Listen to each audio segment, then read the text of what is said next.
Hey, everybody. Happy Monday. And thank you for joining us here on the WLBT Plus Digital News Desk update for December 1st. I'm about to say 2nd. It's December 1st, the last month of 2025.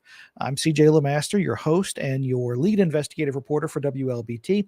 Hope that you're having a good work week back after the holiday. Hope you had a chance to get some time off, eat plenty of good food, and hit the ground running as we're counting the days now until Christmas and getting all that shopping done as well. Already have some of you saying hi. Right now we're live streaming on Facebook, YouTube, and our OTT platforms. If you haven't gotten our app, please download it because it's the easiest way to be able to follow everything that's going on, news, weather, and sports. Melissa Price saying good morning, happy Monday. Melissa, hope you're having a wonderful Monday as well. Sheikah Hampton saying hello, everyone, with almost 5 rows worth of hearts. Thank you so much for that, Sheikah. Hope your day and your work week is going well. You know, we have a lot of stuff to get to, but we have some breaking news that we were able to break here in the newsroom just, my goodness, maybe 30 minutes ago. And that is a break in the case of that student, that Ole Miss student who was found dead. Well, they found his body later. He was had been missing for some time. There was a trial, all of these different things happening, and now a resolution in that case. The man accused of killing Ole Miss student Jimmy J. Lee now pleading guilty to his death. Sheldon Timothy Harrington Jr. pleaded guilty to second-degree murder and tampering with evidence in connection to Lee's death, which took place back in 2022. Now, Harrington was accused of killing Lee to hide an alleged romantic relationship between the two. He initially went to trial in December of last year, but the judge declared a mistrial. Lee's remains were not actually found until February of this year in Carroll County. The medical examiner could not determine a cause or manner of death due to decomposition. Harrington will be sentenced tomorrow morning in Oxford, and we have a crew that is working right now to get more information on this case. And when we get that, we will bring it to you. Right now on WLBT.com, you can see everything that we have on this story. We'll go ahead and show you. We've got a decent amount of information, including some of the previous coverage. All of that can be found right now online. It will be updated throughout the day. So rest assured that we will have that information to you, and we will continue to follow this story. The other big news that we had, this news, of course, from over the weekend, will he, won't he leave? Well, it looks like former head coach for the Ole Miss Rebels, Lane Kiffin, decided He's going. He's leaving. He's getting out of here. A less than festive departure for him yesterday as he left for Baton Rouge. We'll get to that in a second. Kiffin, of course, will become the new head coach at LSU. He's set to hold his first news conference this afternoon. We don't really know when, but of course, we will have complete coverage of that in our early evening newscasts, and we'll have it available online at WLBT.com. But again, we want to show you just some of what was making the rounds online from that reception that we alluded to earlier from his fans that gathered out there at the airport to watch him leave for Baton Rouge.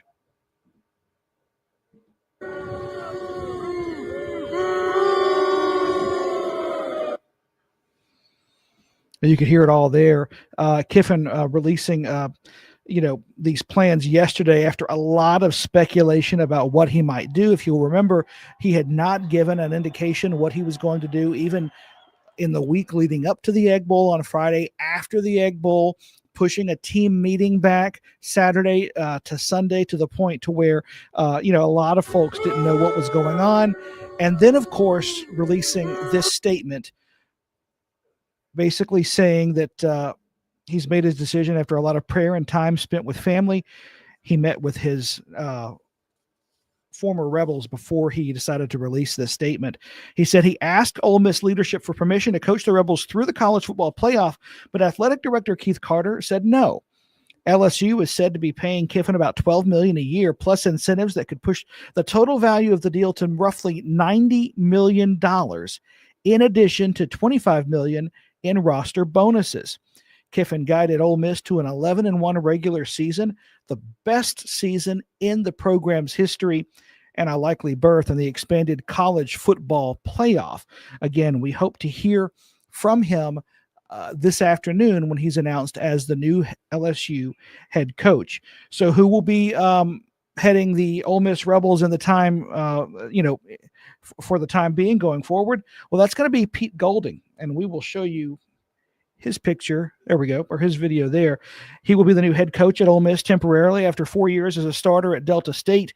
Golding began his coaching career as a graduate assistant at his alma mater from 2006 to 2013.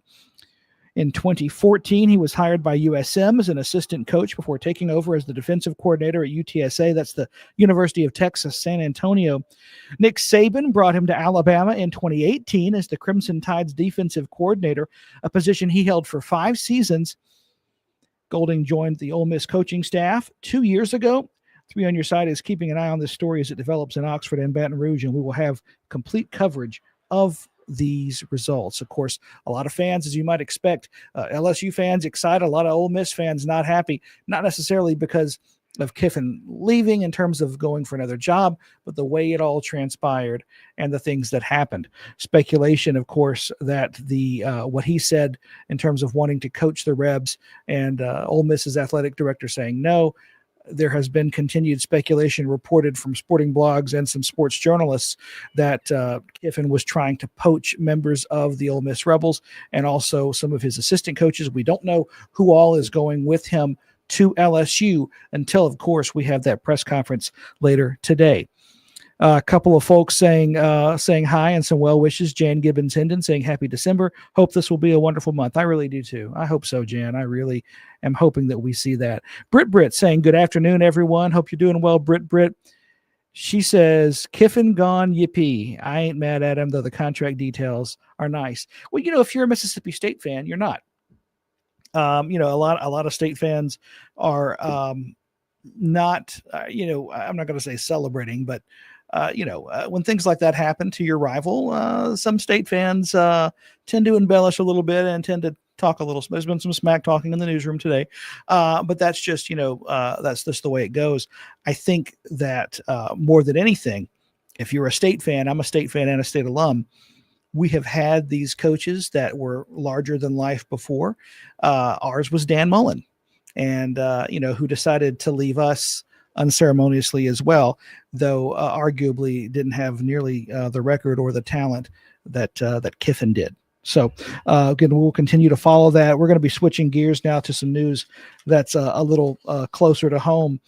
We have an update on some breaking news that we first brought you this morning on WLBT, and that's involving the capital city's latest homicide.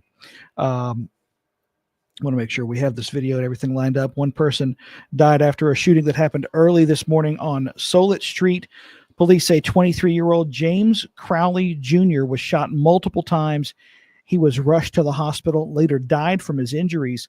Police are continuing to search for clues. They have not made any statement about a possible motive. We also don't know the identity of the gunman. So all of that is still, this is a fluid, developing story. Anyone with information, please contact JPD.